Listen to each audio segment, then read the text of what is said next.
So we're talking about creativity this month, and so I have asked Miss Joanie Oliver to come up and have a conversation with me for just a few minutes. The long walk, right? Come on up here. Yeah, let me help you.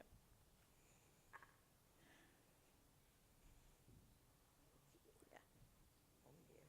There you go. You're fine. So, Joanie, I know that you're creative because you showed that to me like the very first time I met you. And at that time, uh, we had pumpkin sales. And your artwork was everywhere. And I think the very first time we got here, someone gave us one of the cookbooks that had all the drawings on the front of the cookbook were yours, and of course, multiple pictures in the cookbook were yours as well. And we've talked about what we're going to talk about here. Are you nervous? No. Hi. That's great. Good. I'm glad you're not worried. I was going to reassure you that I was going to guide you along, but you're going to do fine. I trust you, Linda. Good, good. So when I preached on creativity that very first Sunday of the month, I told everyone, I asked them, do you think you're an artist? And tell me how you responded to that. I didn't raise my hand because I don't think of myself as an artist. Years ago, I was told, unless you make your living selling your paintings, you're not an artist. So, folks, I have sold my things, and I have made money. I think if we collected it all together, maybe I made 2 cents an hour, but it's okay. There's lots more in the world than money. Absolutely. But anyway, I consider myself an artistic person, and I appreciate everything. Isn't that funny how we're so concerned about little words like that? Yes. Whether someone put those boundaries in us like that, or we have them in our own critical voice. But I knew you. That was my first introduction of you. Was you were an artist? So Is I that just right? yes, Oh. yes, Oh. and I just saw your hand everywhere. Yeah. Your handiwork. So. The first thing I learned about this church, though, when I retired from the school district was railroad board doesn't cut it with stained glass, because the first things that we did, I did some drawings that went in here. Folks, no, not with stained glass. They just looked so tacky. So I relegated myself to the fellowship hall, okay? Your work belongs in there instead of in here. Yes, that's where my work goes. What I do is I draw, and I'm not a painter. I'm not a sculptor or weaver or such, but I draw little funny things. Yes, they're very whimsical. So I have 2 things that you gave us when we first got here. Okay. Do you remember these? I know you might have a hard time seeing these, but these are very small faces, and they're classic you. Yes. Why is that? What is it about your work that is so identifiable? They're magnets that we put on our refrigerator. We got them. You gave them to us when we first got here. And you remember why you said that? This little fellow Yeah. is just typical of what I do. He has a big mouth, and he's got 2 teeth, and he's got sparkly cheeks, but it's the eyes. It is the eyes. And years ago, my husband says to me when I'm painting pumpkins, "Can't you do anything but those eyes?" But that's kind of what I do, is the eyes. And anyway. So you gave these to us. And it was pointed out to me that I was a sexist in my drawings because I drew little boys all the time. Well, I was born loving little boys. I know. And so I'm the mother boy. This is a little girl, though. Yes, I made So it you gave me a whatever. conscious effort. I didn't even remember to do a little girl. And I went upstairs looking for a little girl that I made for teachers' appreciation. And it was done for school. But anyway, by a long way, it came back to me. So it stayed under my bed until one day you had teacher appreciation here, and I brought it. And the thing about it is, the little girl has curly, curly hair like Karen, teacher Karen has. Yes. It's just kind of funny how things work out. Absolutely. Maybe in your dreams, too, right? You said that. Oh, yes. We'll get to that. These two magnets have always been on our fridge since we've been here. And when we got here, Ailey was 8 and Will was 2. And we thought this one looked like Will, of course. But she drew bodies for them. And we still have those on the fridge as well. She cut them out and drew little bodies. Is that to go right? I with don't remember that. And so, your artwork spawns other artwork. And I know that when we first got here, I remember you in the fellowship hall taking both of my kids aside and giving them something to draw. And you gave them a lesson on eyes, how to draw. Did I? Do you remember what you would say to people about how to draw eyes? Not really. What's important about your eyes that you draw? Okay, well, because I was not certificated, you could not say I taught the children art at school, but they drew with me. Yeah. And You were a student teacher. And I was a teacher's aide. Teacher's aide, A sorry. proud teacher's aide. Sorry. They're called educational assistants now, Yeah. but I still like teacher's aide best. And you always used art and Yeah. drawing with your... I'd go into a classroom with my basket of pens, and Yeah. the kids would, ooh, Yeah. because it's more fun to draw than do homework and Yeah. stuff. Yeah. Yes. So how would you teach them to draw eyes? Well, you lay down first a primer, a white coat, because I learned right away that to make something sparkle, it has to have this white background, okay? And I draw these big ovals, and then depending on what color, eyes, blue eyes or brown eyes, I'd slosh my brush around in the brown and the yellow, Yeah. and just kind of go around like that. And it works. It's just amazing what it does. But I would tell them one thing. Yeah, I knew you were getting there. Yes, you always have to have that sparkle, There you go. because if you don't, you're dead.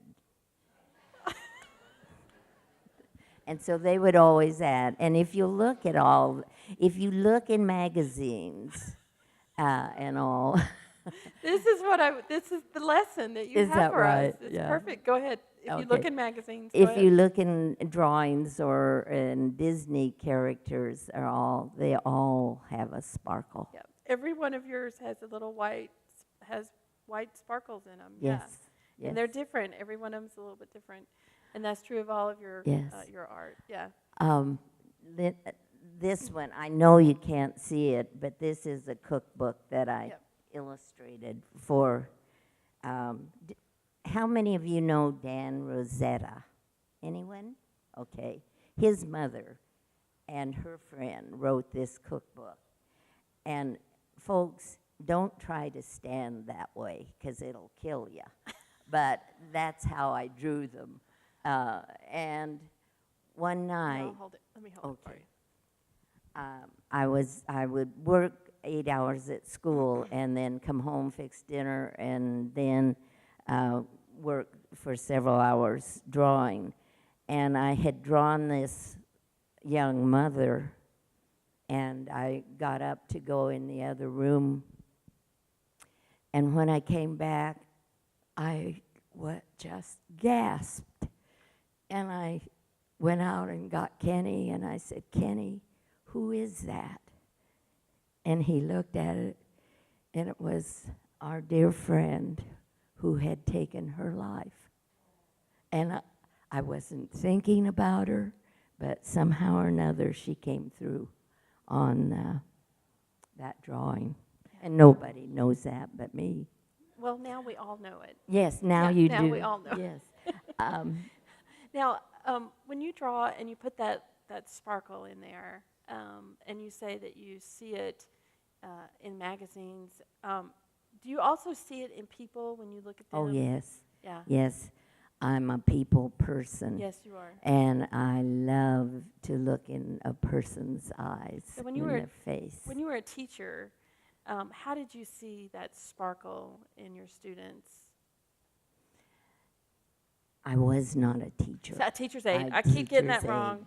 Teacher, teacher's aide, Uh, artistic, whatever you want to, however you want to use those words. Children love art. Yeah. And we'd be making a sign, and maybe they'd splash some paint where it wasn't supposed to be. Don't worry about it. We'll put a flower on it. And that works. Yeah. When I worked with the fifth and sixth graders for 7 years when I came to Wilson School. And one day the children came running in, Mrs. Oliver, did you see that program? And there was a program the night before that was about Charles Schultz and the creator of Peanuts and how he draws. And the lesson that the children brought back was, you have to be happy to draw happy.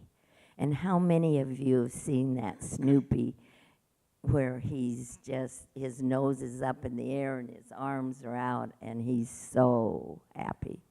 Yeah. And that came through. Yeah. Yeah, it definitely comes through in yours. You're a happy person, and all of your faces that you draw are just, they're just joy. They're just joy-filled. Bless you. So, nudging students toward their own creativity. Tell me a little more about that. Well, and I don't see the little boys in church today. They're usually upstairs, here. yeah. Oh, well, but these guys sometimes stay. And when we were making a backdrop for one of the productions, they didn't want to do it. They just couldn't do it. And I kept saying, yes, you can. And you know what? They did. They painted flowers, and they may not have been what you would have painted, but they painted, and they were good, and they were wonderful. Yeah, I remember that. Yes. I remember that. Yes. Yes. Can I tell about the cookbook? Okay. Or are you just about I am about through. If you can, She's yeah, go ahead. about through with me. So But I you have tell whatever you want. okay. I have to tell you about this Here, cookbook. I'll hold it Don't at your show time. it yet. At your time. Oh, okay. I said after doing that one, I took about a year working day and night and weekends. I wasn't going to do a cookbook anymore, but the ladies wanted to do a cookbook. And I was on the committee, and I didn't have any ideas, and I was miserable. My sister was dying in California, and I had to leave her because I had this commitment to do. And I kept praying about it and praying about it. I said, Lord, please help me. And I woke up, and I had the cover. I got up, and I sketched it. This is after being backed up against the fireplace in there by Louise Watson, who said, Joanie, what are you going to do? I don't know. Here the Lord sent it to me in a dream, and the ladies accepted the sketch, but they had a caveat. Would I include a drawing of our minister? Well, this innocent-looking man halfway down the aisle there is Bill McDonald, our wonderful minister. And I said, gosh, sometimes I can and sometimes I can't, but I'll try. Remember I told you about money? Money isn't everything. Well, folks, when this cover was shown to the congregation, the roar of laughter that came, because that's Bill, whether he likes it or not. We'll have your things out so that other people can see them. Okay. I just want to thank you for having this, you're so bubbly and having the energy to come up here. I really appreciate it. Bless you. Thank you for asking. Why don't you leave your things and we'll take a look at them later. What? No. You're going to do it anyway, though. I know you. Come on up here. What? I won't talk long, but I worked with our dear Louise. After Keith died, it was really busy work for me. But what I want to say is if you have the cookbook, Joanie put a little angel somewhere, and that was her sister. Yeah. So if you have the cookbook, oh. Yeah. I need to make a correction. Joanie has been and is a teacher. She taught the children, she taught the teachers, she taught the principals. Yeah. Amen. Amen. See, we're not going to let you leave without that affirmation. I want to say one thing. When she mentioned the principal, we had a new principal, and his name was Bob Sage. And somebody said to him, well, Joanie said, and Bob says, Joanie's not principal. He just didn't know yet. Right. See. Yeah. Let me help you down. Okay. Thank you, honey. Thank you.